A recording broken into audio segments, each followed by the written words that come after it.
6 फरवरी 2025। बाबा का सार मुरली। मीठे बच्चे, पुरानी दुनिया के कांटों को नई दुनिया के फूल बनाना, यह तुम होशियार मालियों का काम है। प्रश्न: संगम युग पर तुम बच्चे कौन सी श्रेष्ठ तकदीर बनाते हो? उत्तर: कांटे से खुशबूदार फूल बनाना, यह है सबसे श्रेष्ठ तकदीर। अगर एक भी कोई विकार है तो कांटा है। जब कांटों से फूल बनो तब सतो प्रधान देवी देवता बनो। तुम बच्चे अभी 21 पीढ़ी के लिए अपनी सूर्यवंशी तकदीर बनाने आए हो। गीत: तकदीर जगाकर आई हूँ, तकदीर जगाकर आई हूँ। ओम शांति। गीत बच्चों ने सुना। यह तो कॉमन गीत है, क्योंकि तुम हो माली, वह बाप है भगवान। अब मालियों को कांटों से फूल बनाना है। यह अक्षर बहुत क्लियर है।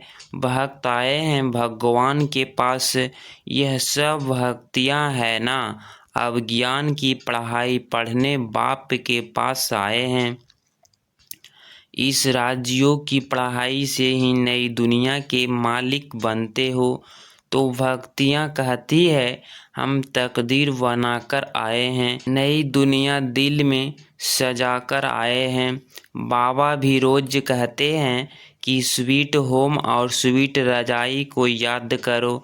आत्मा को याद करना है। हर एक सेंटर पर कांटों से फूल बन रहे हैं। फूलों में भी नंबरवार होते हैं ना। शिव के ऊपर फूल चढ़ाते, कोई कैसे फूल चढ़ते, कोई कैसे। गुलाब के फूल और आक के फूल में रात दिन का फर्क है। यह भी बगीचा है। कोई मोतियों के फूल है, कोई चंपा के, कोई रतन ज्योत है, कोई आक के भी है। बच्चे जानते हैं इस समय सब है कांटे। यह दुनिया ही कांटे का जंगल है। इनको बनाना है नई दुनिया के फूल। इस पुरानी दुनिया में है कांटों। तो गीत में भी कहते हैं, हम बाप के पास आए हैं पुरानी दुनिया के कांटों से नई दुनिया का फूल बनाने। जो बाप नई दुनिया स्थापन कर रहे हैं, कांटों से फूल यथार्थ देवी देवता बनना है। गीत का अर्थ कितना सहज है। हम आए हैं तकदीर जगाने नई दुनिया के लिए। नई दुनिया है सतयुग।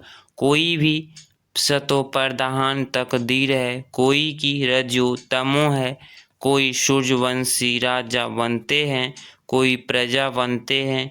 कई प्रजा के भी नौकर चाकर बनते हैं। यह नई दुनिया की राजाई स्थापना हो रही है। स्कूल में तकदीर जगाने जाते हैं ना। यहाँ तो है नई दुनिया की बात। इस पुरानी दुनिया में क्या तकदीर बनाएंगे। तुम भक्ति नई दुनिया में देवता बनने की तकदीर बना रहे हो। जिन देवताओं को सभी नमन करते आए हैं, हम भी सो देवता पुण्य थे, फिर हम ही पुजारी बने हैं। 21 जन्मों का वर्षा बाप से मिलता है। इसे 21 पीढ़ी कहा जाता है। सीढ़ी वृद्ध अवस्था तक को कहा जाता है।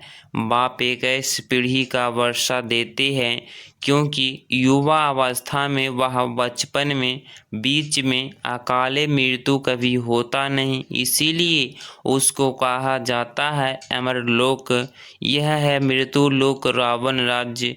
यहाँ हर एक में विकारों की प्रविष्टता है, जिससे कोई एक की विकार है तो काटो हुए ना। बाप समझेंगे माली रॉयल खुशबूदार फूल बनाना नहीं जानते हैं। माली अच्छा होगा तो अच्छे अच्छे फूल तैयार करेंगे। विजय माला में पिरोने लायक फूल चाहिए। देवताओं के पास अच्छे अच्छे फूल ले जाते हैं ना। समझो, एलिजाबेथ आती है तो एकदम फर्स्ट क्लास फूलों की माला बनाकर ले जाएंगे। यहाँ के मनुष्य तो हैं शतोप्रधान, शिव के मंदिर में भी जाते हैं, समझते हैं हे भगवान है। ब्रह्मा विष्णु शंकर को तो देवता कहते हैं, शिव को भगवान कहेंगे तो वह उच्च ते ऊंचा हुआ ना। अब शिव के लिए कहते, धतूरा खाता था, भांग पीता था, कितनी ग्लानि करते हैं, फूल भी आग के ले जाते हैं।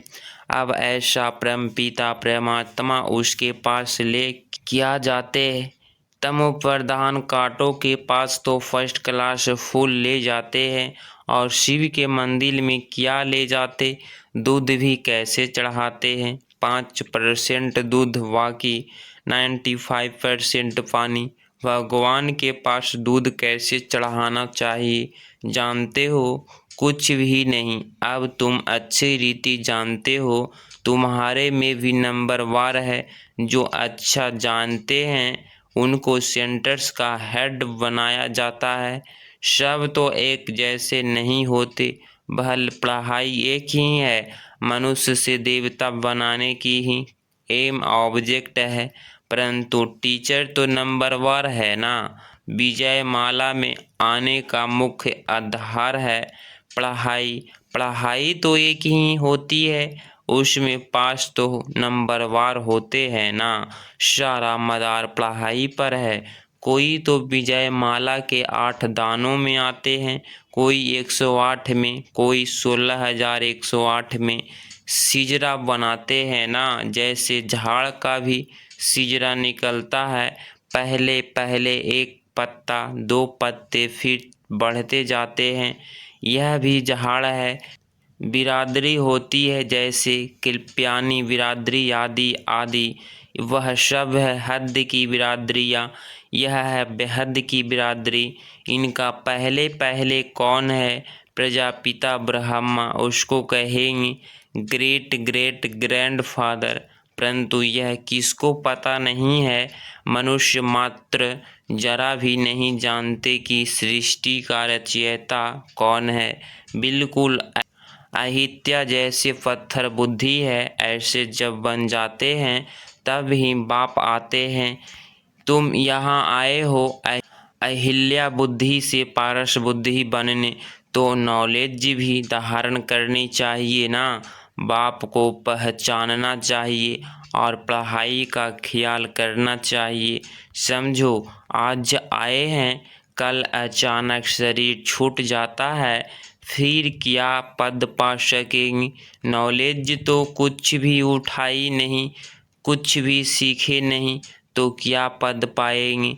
दिन प्रतिदिन जो देरी से शरीर छोड़ते हैं उनको टाइम तो थोड़ा मिलता है, क्योंकि टाइम तो कम होता जाता है, उसमें जन्म ले क्या कर सकेंगे? हाँ, तुम्हारे से जो जाएंगे तो कोई अच्छे घर में जन्म लेंगे, संस्कार ले जाते हैं तो वह आत्मा झट जाग जाएगी, शिव बाबा को याद करने लगेगी। संस्कार भी नहीं पड़े हुए होंगे तो कुछ भी नहीं होगा। इसको बहुत महीनता से समझाना होता है। माली अच्छे अच्छे फूलों को तो आते हैं तो उनकी महिमा भी गाई जाती है। फूल बनाना तो माली का काम है ना। ऐसे बहुत बच्चे हैं जिनको बाप को याद करना आता ही नहीं है। तकदीर से ऊपर है ना। तकदीर में नहीं है तो कुछ भी समझते नहीं। तकदीरवान बच्चे तो बाप को यथार्थ रीति पहचान कर उन्हें पूरी रीति याद करेंगे। बाप के साथ साथ नई दुनिया को भी याद करते रहेंगे। गीत में भी कहते हैं ना, हम नई दुनिया के लिए नई तकदीर बनाने के लिए आए हैं। 21 जन्म लिए बाप से राज्य भाग लेना है। इस नशे और खुशी में रहे तो ऐसे ऐसे गीत का अर्थ इशारे से समझ जाए। स्कूल में भी कोई की तकदीर में नहीं होता है तो फेल हो पड़ते हैं। यह तो बहुत बड़ा इम्तिहान है। भगवान खुद बैठ पढ़ाते हैं। यह नॉलेज सभी धर्म वाले के लिए है। बाप कहते हैं अपने को आत्मा समझ मुझ बाप को याद करो। तुम जानते हो किसी भी देहधारी मनुष्य को भगवान कह नहीं सकते। ब्रह्मा विष्णु शंकर को भी भगवान नहीं कहेंगे। वह भी सूक्ष्म वतनवासी देवताएं हैं। यह है मनुष्य। यहाँ देवताएं नहीं है, यह है मनुष्य लोक। यह लक्ष्मी नारायण आदि दैवी गुण वाले मनुष्य हैं, जिसको डिडीज में कहा जाता है। सतयुग में सभी देवी देवता है। सूक्ष्म वतन में है ही ब्रह्मा विष्णु शंकर गाते भी हैं ब्रह्मा देवताय नमः, विष्णु देवताय नमः, फिर कहेंगे शिव परमात्माय नमः। शिव को देवता नहीं कहेंगे और मनुष्य को फिर भगवान नहीं कह सकते। 3 फ्लोर है ना, हम हैं वह 3rd फ्लोर पर। गुण वाले मनुष्य हैं वहीं फिर आसुरी गुण वाले बन जाते हैं। माया का ग्रहण लगने से काले हो जाते हैं, जैसे चंद्रमा को भी ग्रहण लगता है ना। बेहद की बात है। बेहद का दिन और बेहद का रात है। गाते भी हैं ब्रह्मा का दिन और रात। तुमको अभी एक बाप से ही पढ़ना है, बाकी सब कुछ भूल जाना है। बाप द्वारा पढ़ने से तुम नई दुनिया के मालिक बनते हो। यह सच्ची सच्ची गीता पाठशाला है। पाठशाला में हमेशा नहीं रहते। मनुष्य समझते हैं भक्ति मार्ग भगवान से मिलने का मार्ग है। जितना बहुत भक्ति करेंगे तो भगवान राजी होगा और आकर फल देगा। यह सब बातें तुम ही अब समझते हो। भगवान एक है जो फल अभी दे रहे हैं। जो पहले पहले सूर्यवंशी पूज्य थे, उन्हें ने ही सबसे जास्ती भक्ति की है। वहीं यहाँ आएंगे। तुमने ही पहले पहले शिव बाबा की अव्यभिचारी भक्ति की है, तो जरूर तुम ही पहले पहले भक्त ठहरे। फिर गिरते गिरते तमोप्रधान बन जाते हो। आधा कल्प तुमने भक्ति की है, इसीलिए तुमको ही पहले ज्ञान देते हैं। तुम्हारे में भी नंबर वार है। तुम्हारी इस पढ़ाई में यह बहाना नहीं चल सकता कि हम दूर रहते हैं, इसीलिए रोज नहीं पढ़ सकते। कोई कहते हैं हम 10 माइल्स दूर रहते हैं।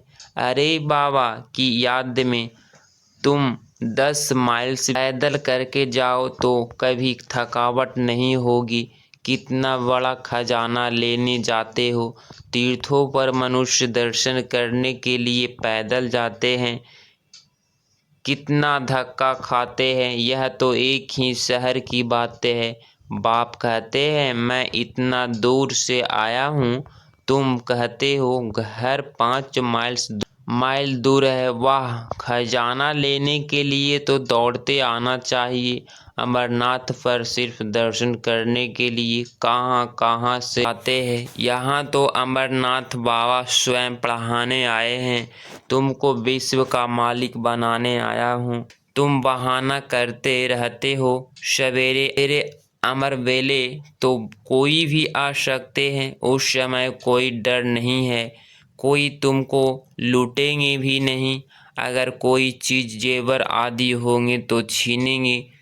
चोरों को चाहिए ही धन पदार्थ, परंतु जिसकी तकदीर में नहीं है तो फिर बहाने बहुत बनाते हैं। पहले नहीं पढ़ते नहीं तो अपना पद गंवाते हैं।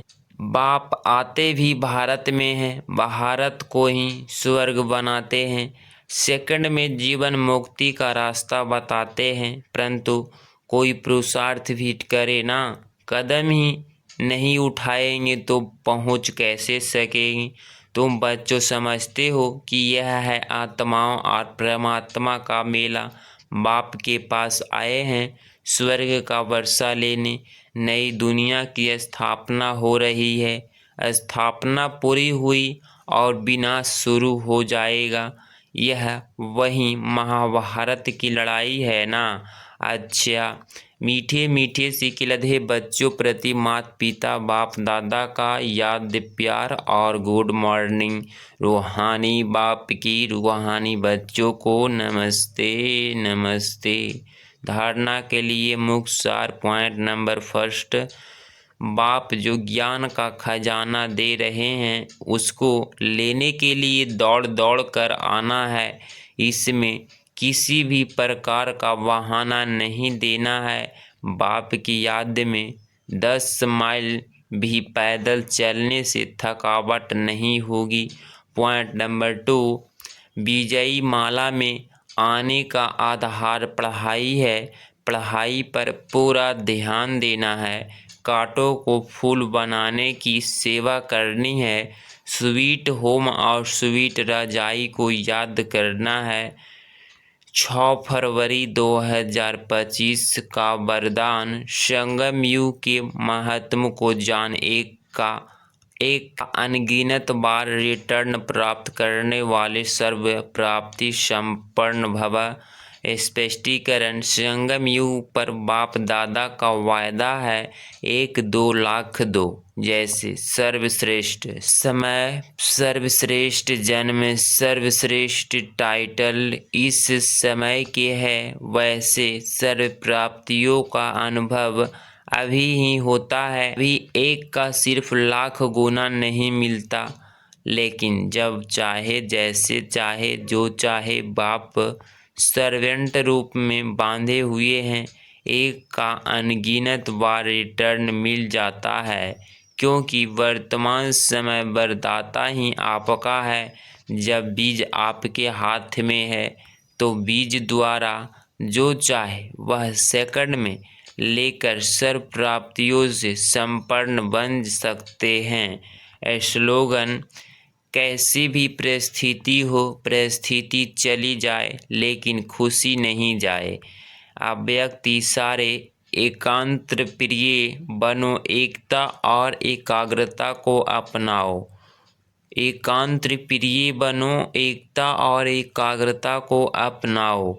एकता और एकाग्रता यह दोनों श्रेष्ठ भुजाएं हैं। कार्य करने से सफलता की एकाग्रता यथार्थ सदा निस्वार्थ निर्व्यर्थ संकल्प निविकल्प। जहाँ एकता और एकाग्रता है वहाँ सफलता गले का हार है। वरदाता को एक शब्द प्यारा है, एक व्रता, एक बल, एक भरोसा, साथ साथ एक मत, न मनमत न प्रमत, एक रस न और कोई व्यक्ति न वैभव का रस। ऐसे ही एकता एकांत प्रिय, ऐसे ही एकता एकांत प्रिय। अगर इस चैनल पे आप डेली मुरली सुन रहे हैं तो चैनल को प्लीज़ सब्सक्राइब करें और प्यारा सा लाइक ज़रूर करें, बेल आइकन को प्रेस करें। मिलते हैं कल की मुरली में। ओम शांति, ओम शांति।